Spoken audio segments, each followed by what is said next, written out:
A Cricketing View, an irregular podcast about cricket and other things. Hello and welcome to a new episode of a Cricketing View podcast. This is a new kind of episode for me. I've never done a preview episode before. And so to help me out, I have two returning guests. First, I have Subash Jayaraman from Philadelphia, Pennsylvania, USA, who's been on this podcast before and who I have known for over a decade now. Welcome, Subash. Hello, Kartikeya. Thanks for having me. And my second guest is Daniel Norcross, who was here on the previous episode with Jack Shantry to discuss umpiring. I've known Daniel for a decade as well now, and he's now a commentator for Test Match Special. And you'll probably hear him at some point during the upcoming England versus India series. So welcome, Daniel. Hello, Kartikeya. It's lovely to be back. And it's also lovely to be with Mr. Couch, Subash, whom I first met pretty much on my sofa in 2010. So that's a decade ago as well. So we got 30 man years of talking rubbish about cricket between us to each other.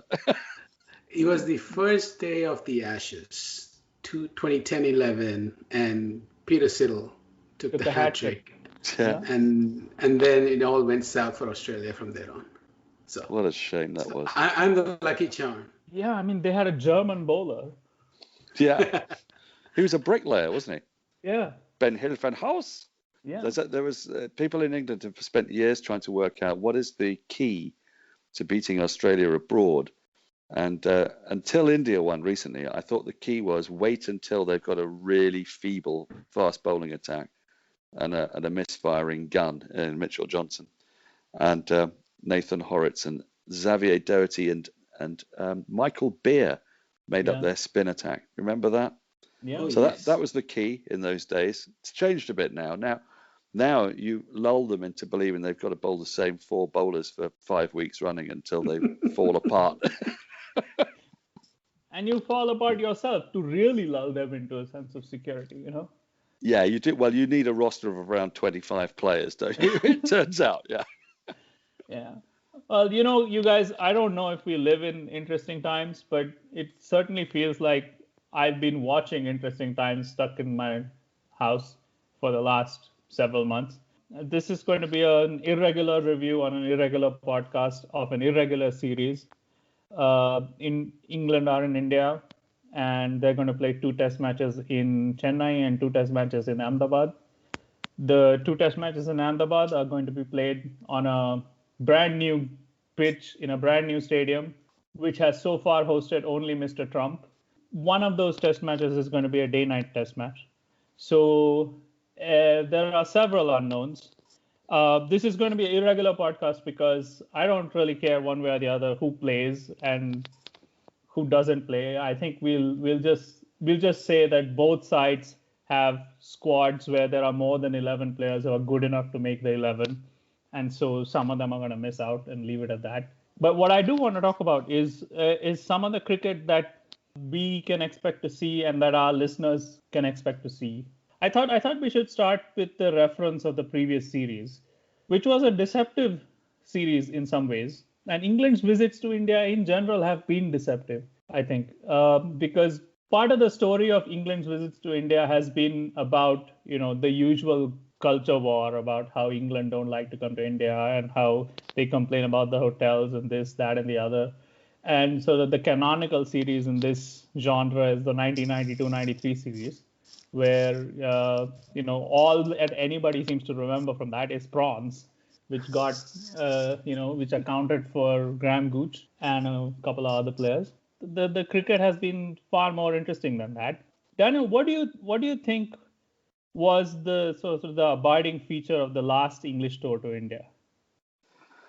Well, I think what was fascinating from that sort of helicopter view was that India played a series against South Africa on really violently turning pitches at around the same time. It was a wonderful series. I really enjoyed it.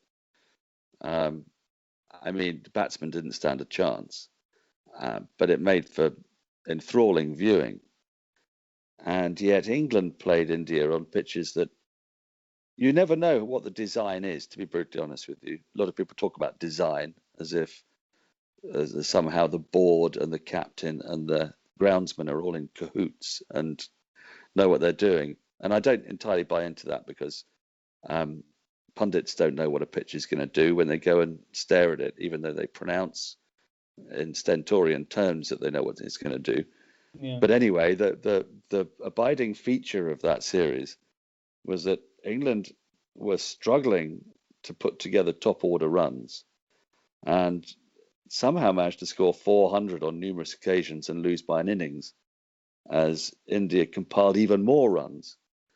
And so the pitches were vastly contrasting to the ones that that South Africa played against, which really helped to create this magnificent confusion, because there's nothing I like more in cricket than pundits being certain and confounded. And India seemed to be doing that again, just as people thought they knew exactly what was going to happen. Now, what the pundits gathered from this was that India had a game plan for playing against South Africa, which was entirely different from the game plan for playing against England, which again means you've got to buy into a whole load of belief system around, as I say, captains, coaches, boards, all being able to manufacture these services. But England did struggle massively because they didn't have in their spin attack at that time any great penetration. They had Zafar Ansari, Gareth Batty, who were at the opposite ends of, well, not of their careers, as it turned out, because Gareth Batty continued and Zafar Ansari stopped, but certainly of their experience ranges. And England also, and Rashid. Moeen and Rashid, yeah, who both of whom, for varying different reasons, were not seen as 5-day spinners. Moeen because he'd been converted from being a batsman, and Rashid because he's a leg spinner, and they're deeply there's a great deal of suspicion in England of leg spinners. There always has been. Basically Titch Freeman, I think, was the last leg spinner anyone believed in, and that's almost 100 years ago. So I guess that the defining feature was England breaking some records for scoring 400 and still losing by an innings. For seeing Karan Nair get a 300 and never play Test cricket again. I think his first class average since that 300 hovers in the low 30s. So it was a very grinding and awful series for England fans to watch. Although it began very interesting in Ahmedabad, didn't it? I think was it Ahmedabad the first game, and of course I think it was Rajkot. Was it Rajkot? Was it? I beg your pardon. And Hasib Hamid was seen at the time as going to be the great future of English opening batting. Yeah. And batted exceptionally well a couple of times till he broke his thumb.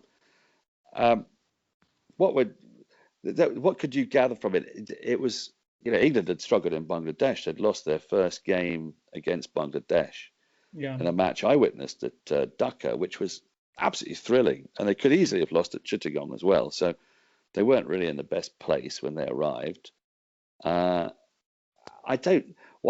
What I want to know from this conversation really is from you guys, how do you think this series is going to pan out? Because this is very unusual. As you say, it's an unusual preview we're having about an unusual series. So 2 matches in the same location twice, and Chennai, as I understand it, I don't know, correct me if I'm wrong, but it's a ground with not an awful lot of pitches, which is used a heck of a lot in normal times for corporate events and all sorts, and the pitch tends to be quite unresponsive, quite slow, quite dead. But we've got a new groundsman there, who apparently has never been a groundsman before, which is great fun. There's talk of there being grass on pitches because India have got the best pace attack they've ever had. Yeah. So we could speculate quite a lot about that, because it seems to me, this feels to me like it's going to be a totally different series from the last series. Is that fair? I think so. I think you're right. I mean, I think so. My abiding memory of that 2016-17 series is what James Anderson said after the series. and which is sort of borne out in the record, which is he said, well, we have some things that we can do with the ball, and those things were just not in play on these pitches. And so England couldn't control the scoring. And so even though they once or twice got a couple of early wickets, they could never really control the game in the field. Subhash, I was thinking about India played South Africa recently, uh, last season, and several Indian batsmen made big runs against, Kahisa Rabada and company. And I was thinking back to like Indian sides from 20 years ago. At that time, to expect the best batsman in India, to be making double hundreds against Donald and company would have been unthinkable. Is that a measure of a sort of a generational leap? I don't know whether you can still, even today, expect even the best batsman in India to be making double hundreds repeatedly. If it happens, it's a rare occurrence. Double hundred is a rare occurrence in Test cricket. Yeah. No, right? But so, I mean, Rohit Sharma and company made a lot of runs against South Africa. True. But you said Rabada and co. I mean, Rabada can only bowl from one end and only for 25% of the overs. So right, you still can score rest of your runs from the other 75% of the time. So that is going to be England's problem again. As Dan said, the abiding memory is that England scored a shit ton of runs, and then India scored even more shit ton of runs. England took a long time to score the runs, and India did not. That was the equation, really. Yeah. That India could bat once and bat really big and really quickly. That they still had time left. I mean, the Chennai Test, England had no business losing, and I was at the stadium for that one. I remember Liam Dawson got a 50 in the second innings, I believe. Rahul and Karuna scored so fast. Any circumstance, England should have just easily be able to draw the Test match, but instead they lost the Test match. From that series, England had the moments. Virat Kohli came through in a couple of times, and then Karun Nair and KL Rahul the other time and stuff. But the significant difference was Indian bowling, that they could take 20 wickets in whatever little time was available in the Test after England had put up big scores. So that was the lasting memory. And we can talk about pitches, selection, and all that, but this Indian team in 2021 it's got so many bases covered. I think the way India were able to win in Australia with the backup side, right? So, which on paper it's completely unrealistic that it happened. So England has to have something like that happen from their end. I mean, where they play all the top players and they're putting up performances so huge, and India are still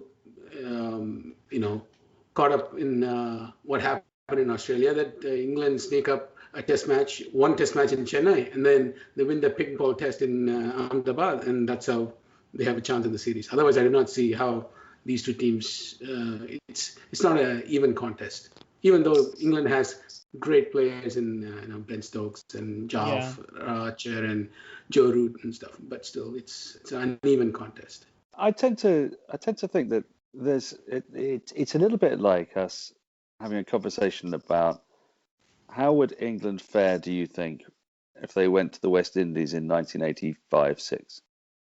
I think that the difference between the two teams is similarly marked. England went to the West Indies in 85-6 with some really important players, in their history. Both of them, Gower, Gooch, really, really good players. And they were completely outgunned in conditions that were favourable to the West Indies. But they will be, because home conditions always are. And India's team, I think, is capable of being that kind of dominant force over the next 10 years. So I think as a contest, I don't think there's going to be much there. We're not going to see, like Australia, India, nail biter goes to the last session of the last Test match. That's not what we're going to be looking out for. I guess what will be interesting from an English perspective is to see how the extra experience that certain players have had from Indian conditions. Yeah. And I think here of like Archer and Stokes, Butler initially, for example, and Jimmy Anderson, who's played a lot of red ball cricket out in India, and Stuart Broad, who is a different bowler from the most part of his career. The two of them are getting better and better with age. Yeah. And they're increasingly difficult to hit about. To what degree we see the effect of internationalism in cricket making a side that doesn't have any right to compete a bit more competitive. That would be what I'd be looking out for. I don't expect to see really tight cricket, but I'd be interested to see if moments go England's way in what will be a predominantly dominated series by India. I mean, there would be many moments that would go England's way because the quality of the players in the side is such and their experience is such that there would be, I mean, it's not like, India cannot put any foot wrong because they are human too and they'll make mistakes. And England players are capable of creating those mistakes out of Indian players, whether they with the ball or bat. But the series is going to be decided on, the weaknesses of the sides rather than the strengths of the sides. And the weakness, you can say, on the Indian side would be the size of Ravindra Jadeja, and in the England side, it would be the spinners, so that they can keep the Indian batsmen quiet for a long period and go at like 2.5. Jimmy Anderson would be able to do that, whether it's Chennai or Ahmedabad with the red ball, old ball, new ball, whatever. He'll be able to do that. But I don't know whether Leach and, so far what we have seen, Thomas cannot. So that's what's going to dictate, again, similar kind of how 2016 was. And, India doesn't have to craft pitches, tailor-made pitches or any other sort. They can play on any surface and they can compete. In fact, the flatter the condition, the better it will be for India because their bowlers have, as a unit, obviously there's Archer and Anderson that have brought to, but as a unit, more complete than England. I think that's the weaknesses in England will bear out over a 4-test series, and that's where it'll be decided. Without a doubt. And the other part of the point to make here is that there might have been a time 30, 40 years ago, where sides that were evenly matched in batting might have been able to play out draws. We don't see draws anymore. And this means that really you're looking at 4 test matches and saying, can you see England winning a test match in India? Now, that doesn't mean to say that at the end of a series in which India are likely to win 4-0, that it hasn't been good cricket and worth watching. Mm-hmm. Yeah. But test cricket is designed so that the best team wins. And I think in somewhere like India, it's even more going to be the case that the best team in those conditions is going to win. Now, England's strength lies in areas that aren't as benefited for them, are they, in India? Because you'd say you put Archer, Broad and Anderson against India in England in summer, and that equalises things suddenly because their bowling attack looks to have the measure of India. But the problem England have got is that they can't hope to do that sort of thing that, the 1980-81 series, which was a series of draws, wasn't it? Oh, sorry, 81-82, 1-0 and then 5 draws. Yes. You're not going to get 5 draws, and you can't see England's top 3, whoever they choose, it'll probably be Burns, Crawley, Sibley. You can't see them scoring enough runs not to put pressure on what is, frankly, still a middle order that's made up of Joe Root, an exceptionally talented but callow young man in Ollie Pope, and a bunch of all-rounders. Brilliant as a player as Ben Stokes is. I mean, Kartikeya will surely support this theory. He doesn't average 40 in Test cricket, nothing like it. Nor does he have a first-class average of 40. So, if you look at those batting lineups, there's no comparison from the top down to number 7. which means England can't even compensate for the fact that their bowling attack isn't going to be as good by trying to draw the crap out of the game, which is cricket that you might have seen a few decades ago, but that's not how Test cricket happens now.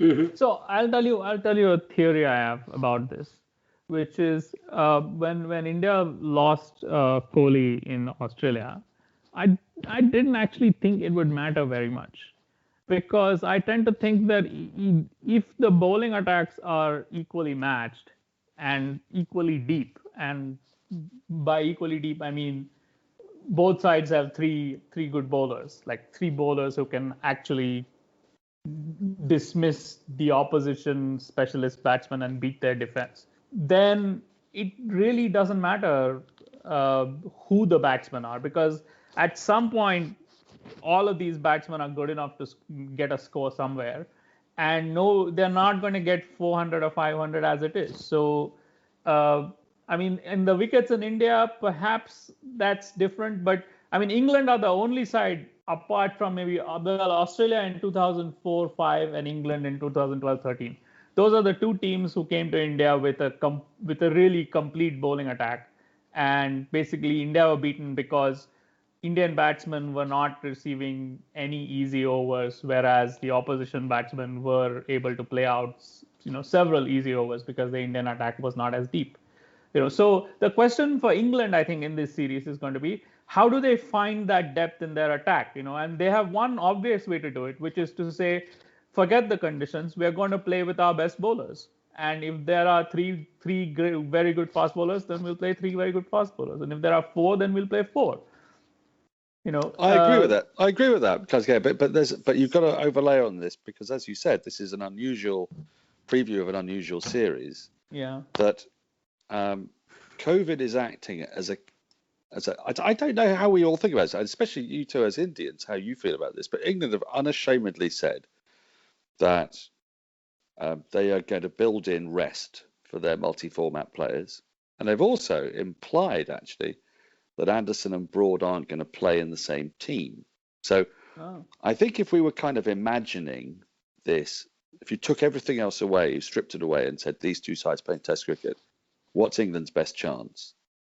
We could speculate on exactly the makeup of that side, but it probably looks something like Archer, Broad, Anderson, Stokes. Those are their four best bowlers, plus Leach.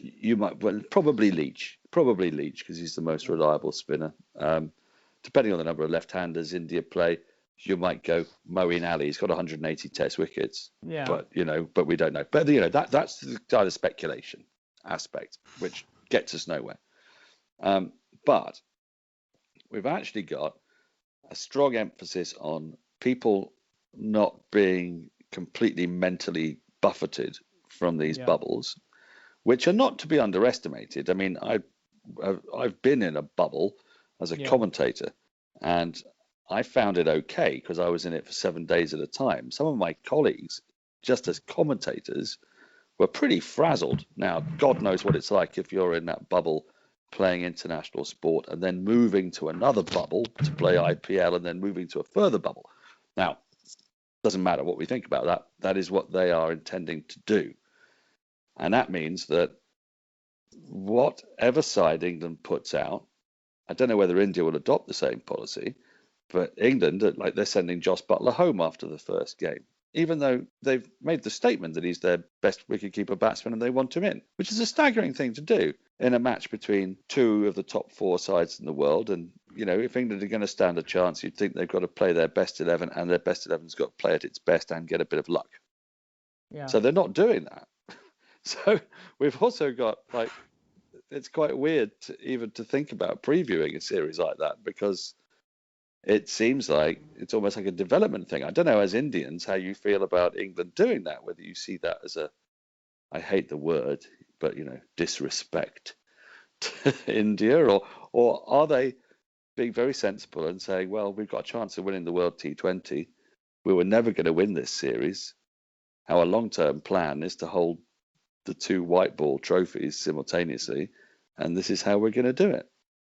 Well, I don't know. I mean, I think the three of us are probably among the three most internationalist cricket fans we know, right? So England can do whatever they want. Sort of India have sort of lucked out in England, in Australia, for instance, with their bubble.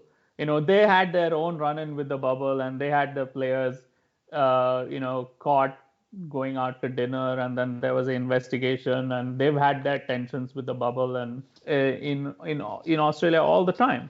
India's players kept breaking their bones, so they had to change them. I don't think it's the case that India would not have done exactly what England are doing. Even right now, India have not named a squad for the all 4 tests. They've only named the squad for first 2 tests. True. And to answer Daniel's point there, obviously it's not disrespect. England can do whatever they want, and given how long these players have been in bubbles, and the schedule that is brutal for England, at least in 2021, with the 17 tests, World T20, ODIs, and people like Ben Stokes and Josh Butler and Jofra Archer, they're going to be playing every single thing, including, we don't know about, what is that thing? What is the new tournament in England? The 100. That shit, it's all over the place. So, mental and physical health of these players, and, they need some time. Their family needs to survive too. These folks at least have people around them, players, friends and colleagues, and their family needs to see their family member too, even though they are just, international superstars. It's good for whoever to keep switching out, as long as everybody's healthy. It's good. Cricket will take care of itself. And I guess that's why we're not speculating entirely on how we see the series playing out, because it's so hard to see. In a normal test series, we might be sitting here talking about fascinating matchups. It's one of the lovely things that you get, isn't it, over the narrative of a 4 or 5 test series, is seeing batsmen be undone by a particular bowler and then learn how to come back from it. I remember seeing Joe Root do that on his debut. His first innings he played, he looked completely at sea. And the second innings, he hit 70 odd, Nagpur, I think it was.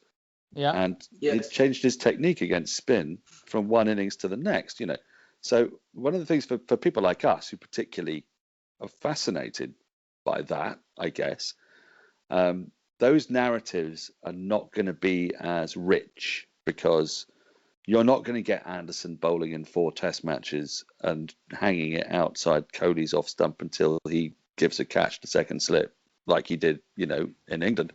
You're not going to see probably Jofra Archer play all 4 games, because they're going to be very keen to use him in the ODI and T20 series, because they are planning for the T20 World Cup campaign. Yeah. You might see the batters, those duels, but the thing is, if India's bowlers change, then those duels will change as well. So I guess those aspects are not going to, that kind of richness isn't going to be there for us, well, I would say. I'm not saying that it will diminish. Well, I am saying it will diminish it to a degree. It will diminish the series, but it will be different as a result. No, you're right, because India used Jasprit Bumrah sparingly as well. He hasn't played a home test match. Yeah. Right. Yeah. But speaking of Anderson, what has he done in the last 3 years? Well, why is he so much more effective? Well, it isn't really the last 3 years, is it? I think I saw a stat somewhere that his last 383 wickets, which is basically Botham's test career, he's taken an average of about 23 and a half.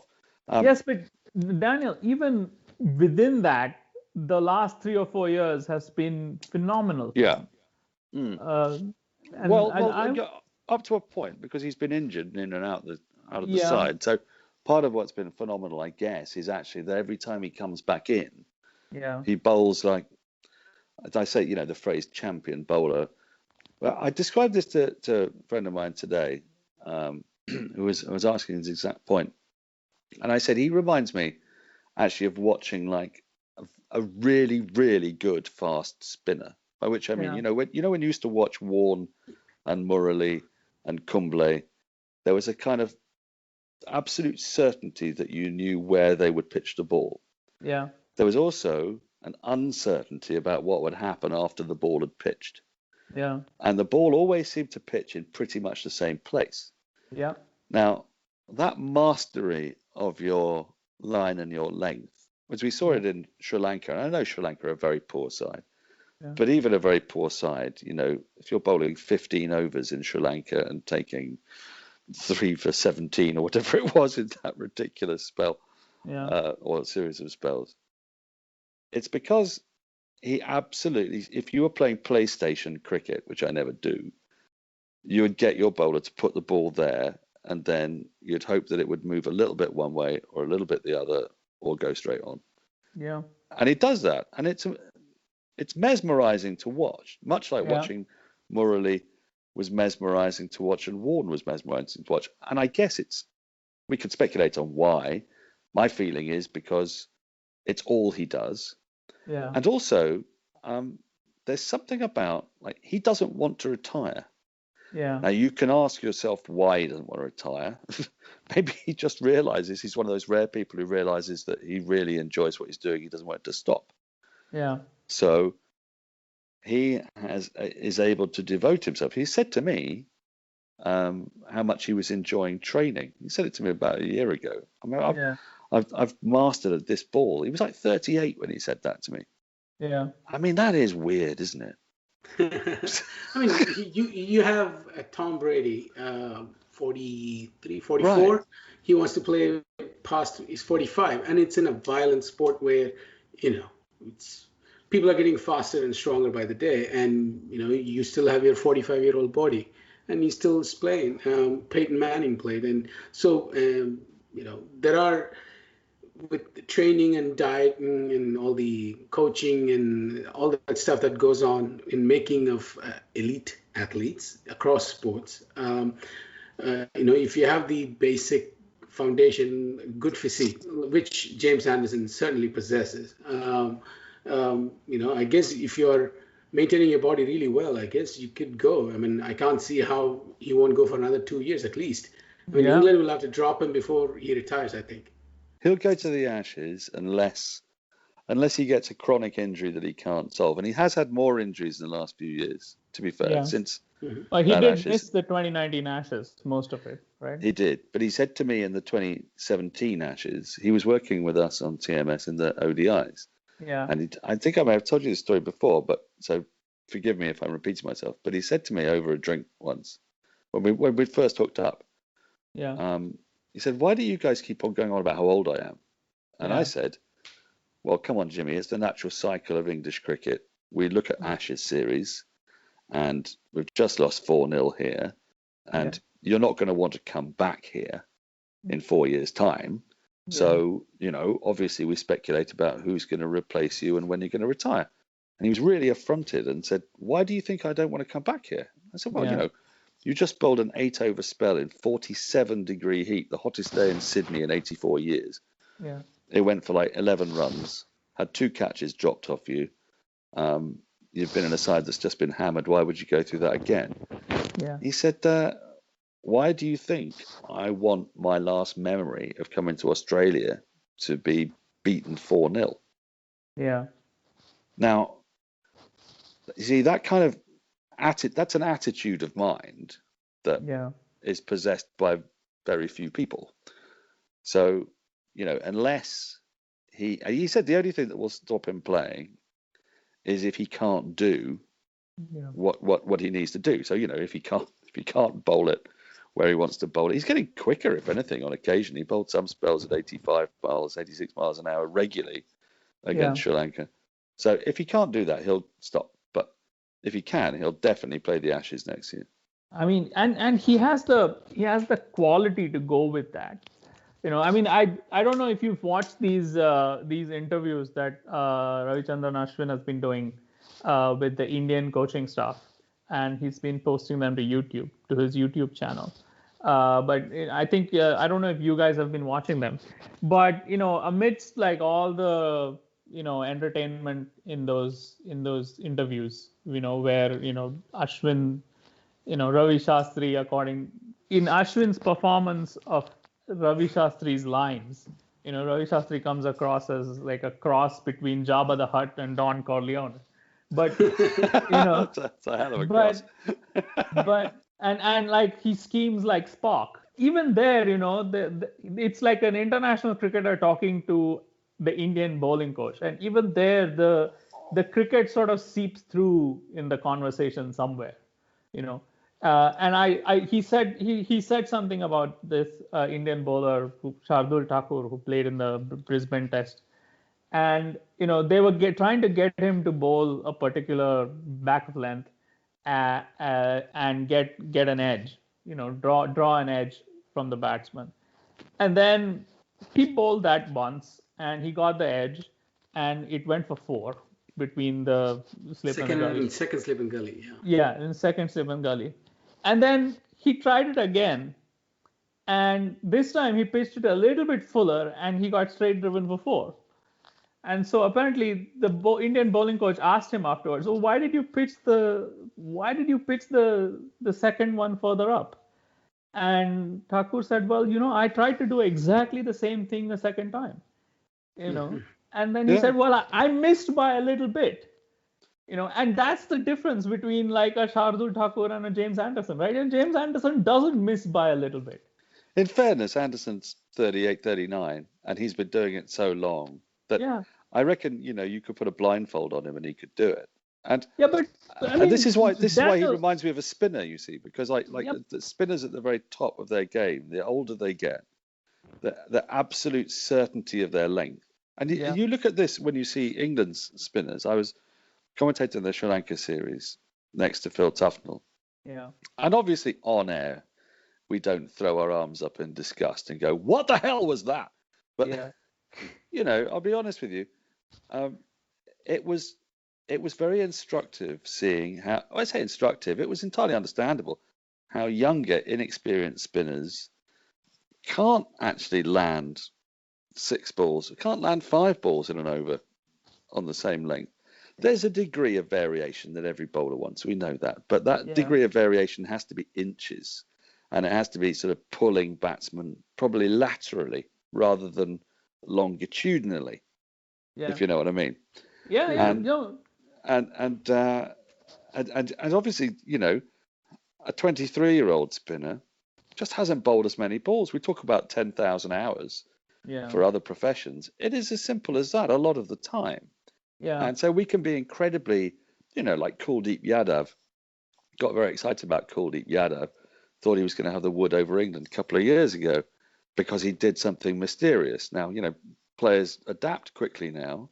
And he was sort of found out because he bowls a couple of bad balls in every 7 or 8 balls. And a good batsman, therefore, stops getting spooked. And this will be the problem for England in this series because Ravichandran Ashwin isn't going to bowl those, is he? I mean, R. Ashwin. I've got to make sure I get it right.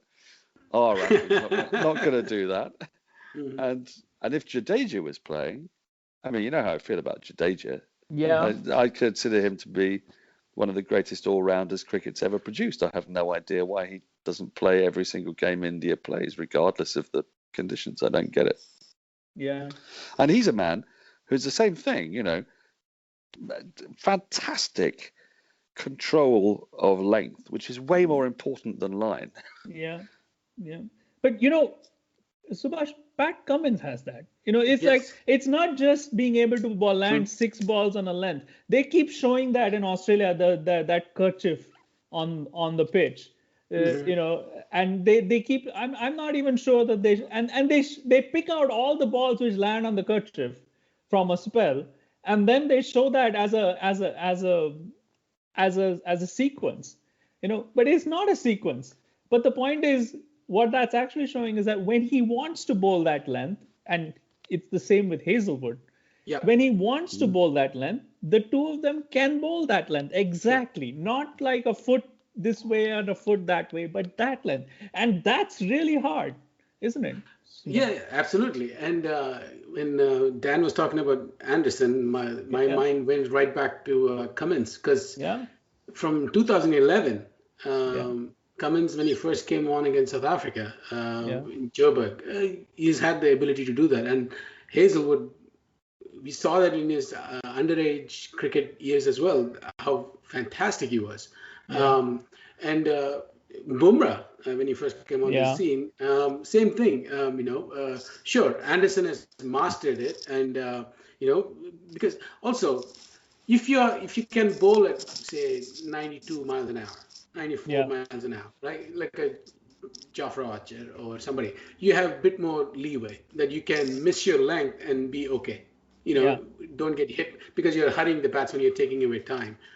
Whereas if you're bowling at Shardul Thakur pace or Jimmy Anderson's pace now, anyway, you don't have that margin of error. The batsman will hit you for four if you miss your Yeah. length. And so it's not that obviously he has done this for a long time. He has figured out what works best for him, and so he can bowl at that particular length again and again and again. Yeah. As the fast spinner that he is, and so that's going to be the difference. That are you going to have 3 out of 4 or 4 out of 4 bowlers for your side that can hit the lengths they want, and if they're going to miss, they have the additional thing, which is movement that they're going to get or the pace they have that is going to keep the batsman honest and not hit you for 4. Which team has more of those bowlers? That's it, right? That's what dictates contests, really. Yeah, but that's because that will dictate how many easy overs the opposition batting gets. Yeah, I remember when India played in England, 2011. They would try to go after Moeen Ali, because they identified him as the weakest link. I mean, that's you're scraping the bottom of the thing there. But that's what England want. Right, and because you couldn't score against Anderson, Broad, and Bresnan at some point, and whoever else was at the other point. Finn, I should imagine. Pardon me? Stephen Finn, I think, who had Finn, a particularly awkward length when he was at his peak. He was so tall, and They had nowhere to go but Moeen Ali, and Moeen Ali took a bucket of wickets because they kept taking so many chances. So Moeen Ali, he's not a test quality spinner, but when he's good enough that when batsmen are coming at him to score at more than 4 runs and over, then there are going to be chances, right? So India, which is why you go back to Leach and Bess and see whether they can. So India can easily sit and wait for Bess to bowl the 2 bad balls that he bowls every over. Yeah. Every over he bowls 2. Yeah, and easily take him away for runs. One of them a single, another a boundary, and then play 4 dots. The other thing here, I mean, Subash, I'm agreeing with you vehemently here, but it's that a bad ball in Test match isn't one that goes for 4. The bad ball in a Test match is often the one that just allows you to rotate the strike because you miss your length by a foot. And then, batsman go on to the back foot, place it into the gap in the offside, gets a single. All the pressure goes. And we see it over and over again with inexperienced spinners, partly because there's this fetishization, certainly in England since Graham Swan, for the attacking spinner. Yeah. What people forget is that Graham Swan's career was 5 years long, and he spent 6 or 7 years getting it wrong. Constantly attacking, and attacking for an off spinner basically means bowling too full, and then when you get driven, getting a bit spooked, and so you drag your length back a bit, and then you get hit for a single. And we see it similarly actually with Bess, because he's yet to master his actual length. Phil Tufnell said something interesting, that he saw both England spinners occasionally look at their own hands at the point of delivery. Yeah. So as they're bowling, their eyes were looking at their arms more with Bess than with Leach. Not at the batsman.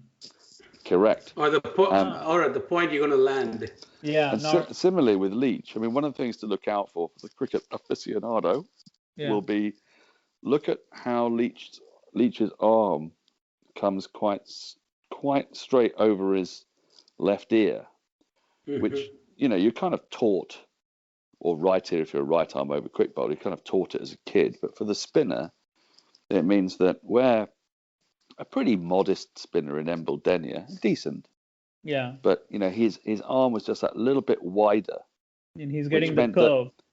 it meant that as it came in, that the batter is forced to play. Yeah. Yeah.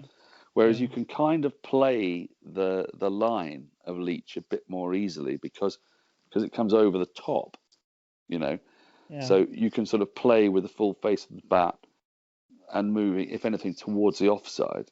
Yeah. Whereas if the spinner comes in, but bowls it sort of slightly more round arm, just a bit more round arm, not much like Jadeja does, Yeah. it turns the batsman round because suddenly their bat starts to move slightly more towards the onside.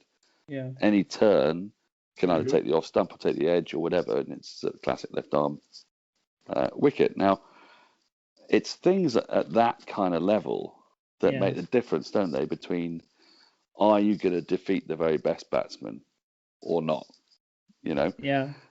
And I'm not saying these things because I think that Don Bess and Jack Leach won't in time become perfectly serviceable players in Test cricket.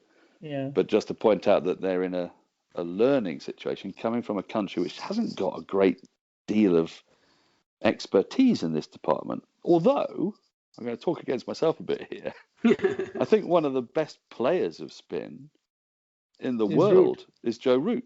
Yeah. Mhm. Yeah. And I remember Phil Tufnell said something really interesting to me once. He said, we used to go to places and they'd say, Indians are really good players of spin.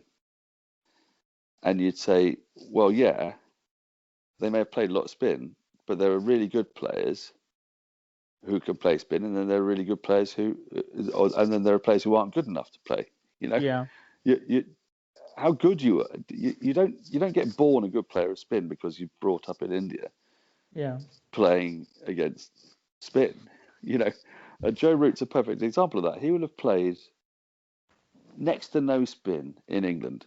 Pitches are not conducive to it. Yet his method Yeah. is extraordinary. I mean, his sweeping, he averages something insane, like a strike rate of 88 or something. Yeah. And Sweeping. 300. Yeah. Averages 300 sweeping. I mean, it's a remarkable method. One, incidentally, that have you ever heard Ian Chappell talking about the English Yeah. and sweeping? You know how how Ian Chappell's determined to sort of ascribe effeminacy to everything the English do, where possible. Big surprise. Yeah, and he sees a side of the degenerate effeminacy of the English character in their determination to sweep rather than use a bloody feet. Yeah. But actually, using your feet puts you in terrible trouble. If you could play the sweep like Joe Root, Yeah. I get it. And Maggie Hayden.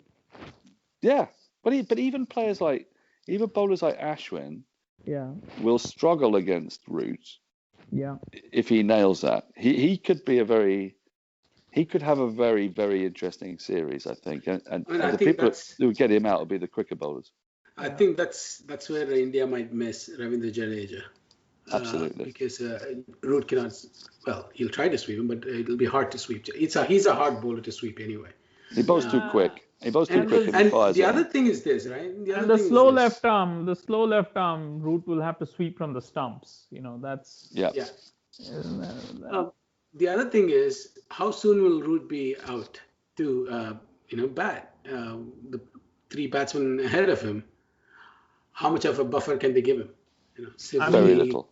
Yeah. So but also, if Root has to play out, Bumrah, who's still fresh from his first spell, or whoever the third baseman is, or Ashwin, whatever.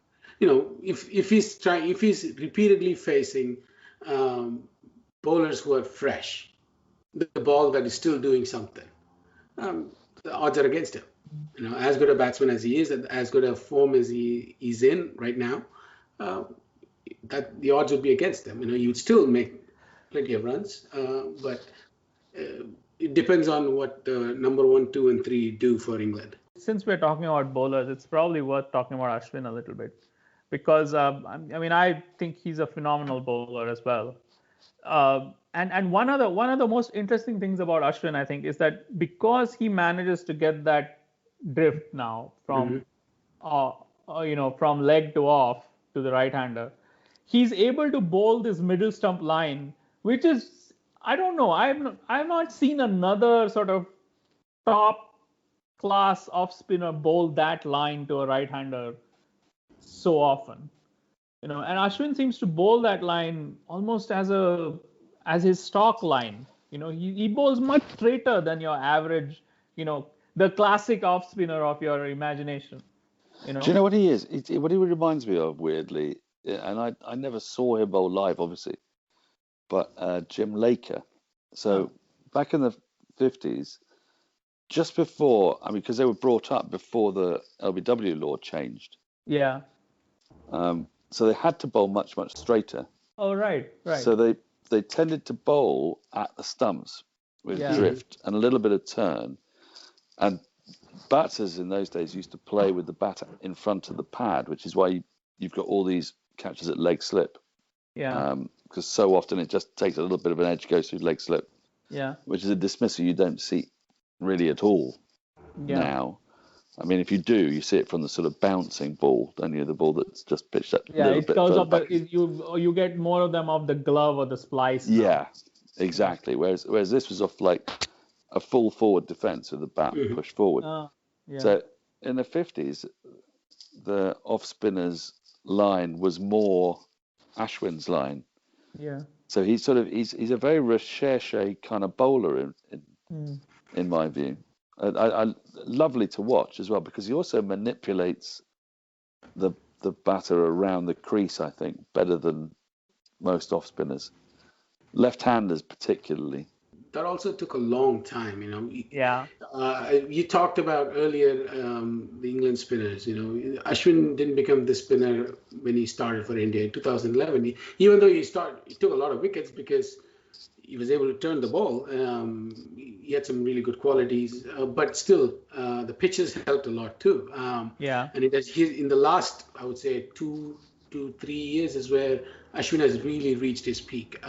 He really understands his bowling inside and out. He can figure things out by himself. I mean, nobody has to tell him anything, and all that, right? So he's worked out how to get batsmen out, just with his skill more than anything else. I remember he would always, when you come on to bowl, Dhoni would put a deep point. Yeah. I remember that in many of the test matches, and I used to be frustrated. I'm like, you're an off spinner, why do you keep it? I mean, so that, his lack of control of where he was going to land, what he was going to do with the ball, because he was expecting a lot more. He'll give a good tweak and expect the pitch to do the rest. Yeah. But now he's figured out so many different things that you could do with the ball, changing angles, coming around the wicket, over the wicket, and the lines and the drift and all that. It's fantastic to watch when he bowls now. Because something is happening. Something is just around the corner. It's just fantastic. You'll know better than me, Kartikeya. His record against right-handers feels better than, say, Nathan Lyon. Because if you're just sort of comparing right-arm finger spinners in the modern era, Lyon would be up there because of his sheer weight of wickets, of course. But Lyon's, the difference between Lyon's effectiveness against left-handers and right-handers is staggering. Whereas with Ashwin, I always feel that he's in with a chance against the right-hander more than Lyon. He's not just the classic right arm round, get the left-hander caught at first slip. Seen it a million times before. Yeah, the Gary Sobers, when he, in his autobiography, he had a passage about him fielding at leg slip to Lance Gibbs, and he had this whole passage about how he used to stand very close to the wicketkeeper at leg slip, and he used to get those catches which you mentioned, where the batsman is playing a forward defense and he's getting the catch off the inside edge. And he said, well, if the batsman was sweeping, I would just step in behind the keeper, so I would evade the attacking shot. But when the batsman was defending, I could then be really, really close in. Yeah. Much closer than a conventional slip would be. So I wonder why that style of off-spin bowling went out of fashion. I Well, suppose Embury probably was that kind of bowler, right? well, Embry didn't have quite the same amount of turn, but yeah, I mean, Yeah. he was brought up in that sort of school. Yeah. But actually, what changed it was that batsmen started to play with their bats much, much closer to their pads. Yeah. Um, so So the inside edge went out of the game. Yeah. Yeah. Well, what happened was the bat pad came in. Yeah. So suddenly, if it took the inside edge, it took the inside edge off the pad, and then short leg became a thing. But of course, it's in some ways, as you just pointed out, harder for the short leg fieldsman because there's so many different moving parts there and the angle of deflection. Yeah. Than actually the leg slip catch, because as you say, the moment you see the guy propping forward, you're not going to get injured. Yeah. You can move forward in anticipation, and as we all know, if your weight can be going forward at slip, then you're way more likely to take the catch. It was one of the bases of. I know I'm not sure how much your listeners care, but Surrey County Cricket Club's 7 wins in 8 years. Yeah, you had to go there, right? Sorry, I had to. Was built on Mickey Stewart taking catches at leg slip of Jim Laker. Because that was a absolutely fundamental form of dismissal, and you just don't see it. Yeah. Now. I mean, even at that time, I mean, actually, one of the interesting things that India have done in this whole thing is that this under Ravi Shastri, India have had this whole theory of bowling dry. It's like Ravi Shastri, it seems, hates to give runs. He hates it when the opposition are scoring runs, and so his entire approach to how India to be organized in the field is how do we kill off all the places where they want to score runs. And this sort of reminded me in a strange way of Nasir Hussain when he came to India in, I think it was 2001. Yep. When he had famously he had Giles bowling over the wicket. This is something very hard to do. Giles did it really well, and he also had Matthew Hoggart bowling on the 5th stump through a 8-1 field, which is also interestingly restrictive. And I wonder whether we'll see something of that, because we didn't really see a lot of that in India from England in 2016-17. But interestingly, we did see that by the same England in the Ashes in 2017-18, I think, where they tried to shut down Steve Smith by bowling straight to him with the same leg side field. But Anderson and Broad were not quick enough to push him back. So they could stop him from scoring, but they didn't really have the way to get through him. But that was it. That was exactly it, Gatka. And I mean, actually, they tried so many plans to Steve Smith that I lost count of them. It became absurd. But I think if Andy Flower was the coach of England, then you'd see it done to destruction, and it would make for some incredibly boring cricket. It's what it took England to number 1. Yeah. But actually, there's a fascinating thesis to be written on this. Anderson and Broad still have that in them. Yeah. And so they do it kind of off their own bat almost. Yeah.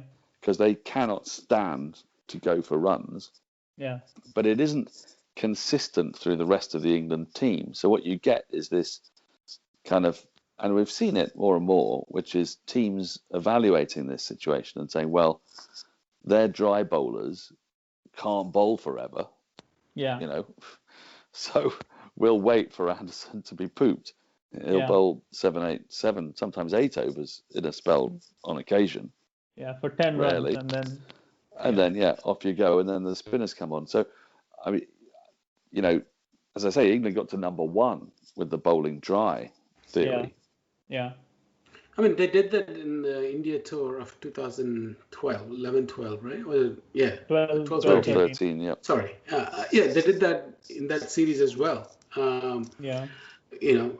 So right, India were able to do that in Australia, primarily because Ashwin could bowl from one end, like this senior citizen Ashwin, Yeah.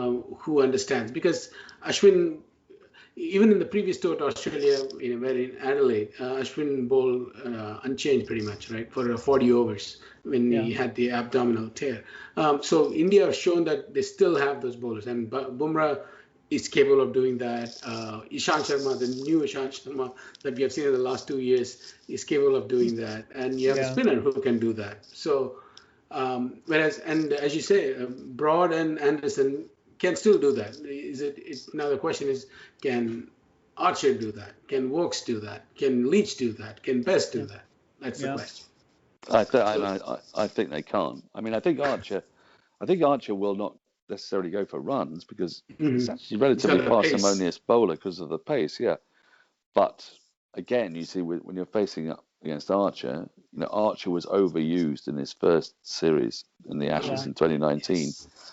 and with the awareness that all teams have got right now of workload, but especially England, because Archer will be playing this Test series, then be wanted for the White Ball series, then be playing IPL, then England have a very heavy summer, and then the Ashes. So he's not going to be bowling 8, 9 over spells in India. He'll be bowling 4 or 5 over spells tops.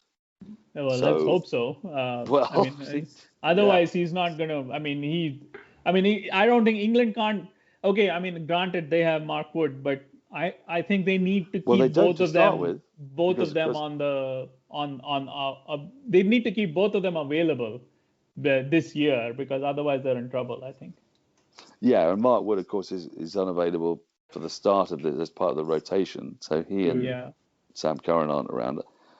Don't think Sam Curran's a great miss for England in Indian conditions, Yes, this particularly. is true. But Mark Wood's not the option, so Archer will play at the beginning.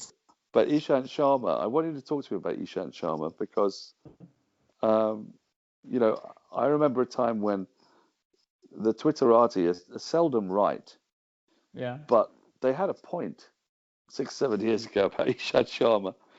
The thing was they tried to keep going with that point as Ishant Sharma got to be an entirely different bowler. What's happened? What's the difference as you understand it? Is it line and length control? Is that what's going on? I think it's the I would Indian say, bowling coach. and no, I would say, bowling coach is not out there bowling. It's understanding what works for you and then just stick to it. And he has shown the capability to stick with the plan for longer, because obviously he's got the natural abilities to bowl 85 miles an hour, right, and required 87 to 88 even now, and bowl really long spells. That's what has kept him in good stead, and never been discarded by the Indian setup, even though he had looked to be taking only 2.5 wickets a test that he played for a long frigging time. But he has shown the remarkable ability to stay healthy, play, and bowl fast, reasonably fast anyway. It's only now that recently he's got a few injuries, and he was available for third and fourth test in Australia, but India just kept him back because they're going to play 9 more test matches this season against England, so at least 9. Is this in part? I mean, I don't know, but is this in part a sort of function of a player coming to terms with what it is that they are going to be? Like Jimmy Anderson, I'm sure part of what's got him to be better and better and better is that he never has to pick up a white ball and think about those variations of length. He just has to work around honing that length and mild variations within that. And I know Ishant plays other forms of cricket, but increasingly less. Do you know what? Actually, Jimmy Anderson is actually a really good analogy to Ishant Sharma, because both of them started really early at a very, very young age. Both of them had obviously outstanding raw material. Jimmy Anderson had the natural outswing. I think when he started against New Yeah. Zealand or Zimbabwe, one of those. And Ishant Sharma had, this ability to bowl a good length and bowl long spells, and he had height and pace and all of those things. And then they both went through a sort of a dip over their first, say, 40 or 50 tests. And at one point, Anderson averaged in the mid 30s, close to the mid 30s, and Ishant Sharma actually averaged in like 37 or something like that. And then both of them have at around in their late 20s began to, they actually became better bowlers, I think. And Ishant Sharma especially has developed, especially when he bowls to left-handers, I think he's developed this ability to bowl round the wicket, which he didn't have uh, 6 or 7 years ago.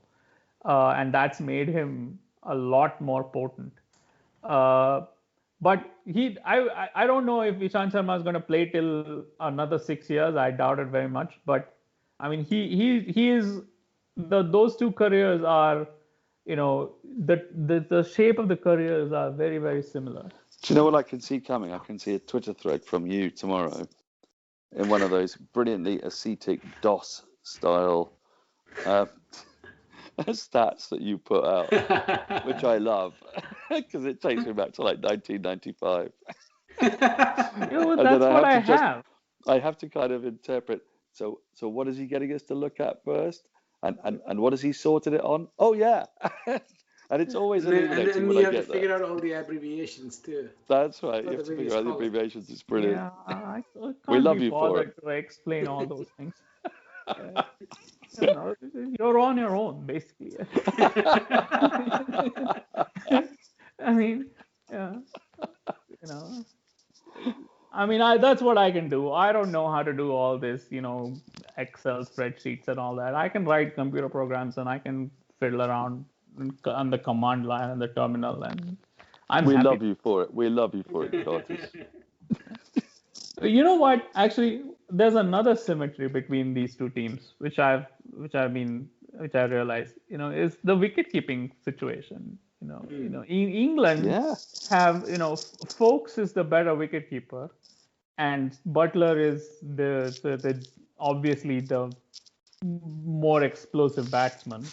And India have Wriddhiman Saha, who's obviously by far the better wicketkeeper, and Rishabh Pant is the explosive batsman. Now almost I would say that Butler, given who else England have in their lineup, Joss Butler is probably good enough to play as a specialist batsman for England, and Rishabh Pant is probably good enough to play as specialist batsman for India.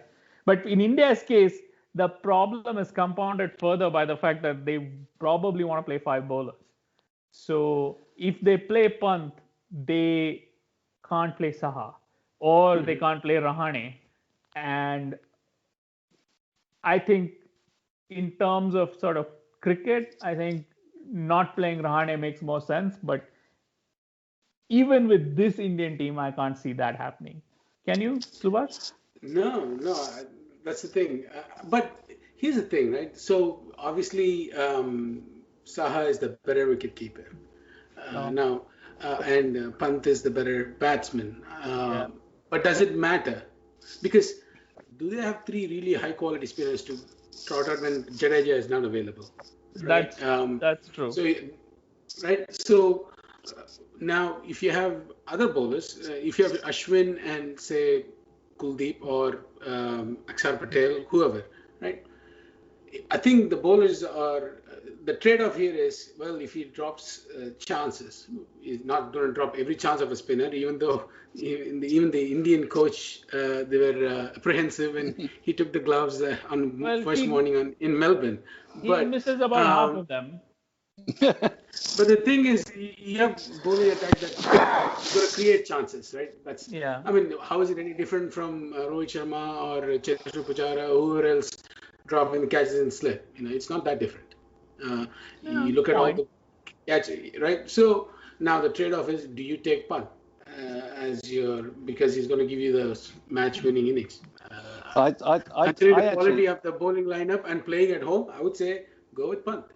I actually, for once, disagree here because I'm so convinced by how important it is to take wickets in this series, because I suspect that wickets are going to be at a premium more than ever. You know, in England, you can sort of argue that another chance is going to come around the corner occasionally. Yeah. You know, whereas in India, I'm not quite so sure. So I can see a situation in which it won't happen very often, but an Indian batter, so their eyes light up at Dom Bess, and actually they've misjudged the length, and he's bowled an even worse ball than they thought, and it slides under their bat. They york themselves. Yeah. And you need a really good wicketkeeper to make the stumping. Yeah. You know, Joss Butler's made one stumping in his entire career. I'm an enormous fan of Joss Butler. I love the way he bats, but I would also say that something else is a misconception about Joss Butler being an explosive batter. He is against a white ball, but actually his very best innings in Test cricket, Yeah. he strikes at around 55 to 60. Yeah. The 150 odd he got in England in partnership with Zach Crawley. Zach Crawley was the one who was hitting it everywhere, not Yeah. Butler. Butler was actually in his shell. When he plays those crucial 60s and 70s, they tend not to be counter-attacking innings. Yeah. It's a sort of misconception that either England's selectors have got wrong, or we've got wrong, or I don't know. But it doesn't actually happen particularly. And when he's asked to, or given the opportunity to go a bit wild, that's when he tends to get out for very little. He frequently gets, 3-ball ducks and 5-ball fours when given the scope, because he goes too hard too early. So I think actually, in a weird kind of way, England will lose a lot less from Butler leaving after the first test and Folkes taking the gloves. Yeah. Because I believe Folkes to be a wicketkeeper who's so stratospherically better than any wicketkeeper in England and almost any keeper in the world, having watched him an awful lot, that I think he's also got a very good technique against spin. And I don't think, taking Kartikeya's point about what does a batsman actually give you? Over the course of a series, if one of them averages 41 and one of them averages 39, A couple of innings. Well, Folkes hasn't had many chances in Test cricket and scored 100 on debut. So, I think I guess there could be the issue that he's not played any cricket, but it didn't seem to make any difference to those Indians in Australia Washington Sundar hadn't played a bloody first-class game in 3 years. So, I think all pundits have been utterly blindsided by COVID and what it means to have had innings under your belt. The world's changed. So I think the chips. I think the chips fell a little kindly for India on the field in Australia. I think they did too, but by the same token, they didn't look out of their depth, did they? Oh no, that's true. Washington Sundar did actually look like a batsman who had been turned into a bowler, which is what he is. Yeah, Moeen Ali. Yeah, it's like actually just yesterday someone was saying, Manas Labuschagne is bowling a lot in the Big Bash in the T20 game. Yep. And really, those two. Labuschagne has now had 18 months as a really successful Test match batsman. But let's say those 18 months hadn't happened yet. And Steve Smith hadn't got hit by Jofra Archer and hadn't got his concussion, and there was no concussion substitution. It's not. We think of Washington Sundar as a bowler, but that's not really. That's just in T20. Who knows what a T20 bowler is? Because Labuschagne looks like a completely plausible bowler in T20. I agree. Washington Sundar does not look like a plausible bowler in Test cricket. No, he doesn't. I agree. No. He looks like a guy who's brought on to bowl the first over of a T20 innings by scurrying it on to the left-hander from round the wicket with no turn. Yeah, he's like a taller Dom Bess, I mean. That's right. Yeah. Yeah. And No, actually, I think he has better Dom control Bess is a than very fine batter. Bess. Yeah. No, I think Sundar has better control of his length than Bess. Yeah. I think that's fair, but Yeah. that's partly because Sundar's length and actually Sundar's stock delivery Yeah. is so much less ambitious than Bess's. I mean, True. Bess is trying to bowl this ball that will go up above the eye line, will sink suddenly and turn away. Yeah. And he achieves it every now and then. But unfortunately, in attempting to do that, he bowls a short one and he bowls a full toss and Yeah. he bowls a half volley. So, and this is, I mean, again, I say this, I'm not disparaging Dom Bess. I think he's got a future and a career. I just think he's very young and he's. Ashwin thinks Bess is going to be the next real thing from England. Yeah. I interviewed him in 2016 when he mentioned that. Yeah, because he's an attacking off spinner who tries to take wickets, but you know, Test cricket is not a place to learn how to be an attacking. Well, I say that, And you know, it might speed up. It might speed up his development. It might be a great thing for him. but you know, and also in T20, it's like these, especially in these franchises, they use these bowlers so in such a measured manner. You know, I mean, Washington Sundar is always only ever bowling to left-handers in a T20. Yeah, it's all matchups, isn't it? Yeah, they never bowl him like if there's two right-handers at the crease. You know. No, they don't say, Washington, you've got to come on and bowl the next 19 overs. Yeah. I'd Steve Smith. You know. Yeah. No. Listen, as much fun as this conversation is, there's baby couch we need to take care of. Yeah. It's soon to be her bedtime. All right. So anyway, this has been a lot of fun. Do you guys have any last words for our listeners and for me? I'll start with you, Subash. No, I think if I did, I would have said it by now. Because we've been talking for an hour and a half. I know. Come on, Daniel, don't leave me hanging.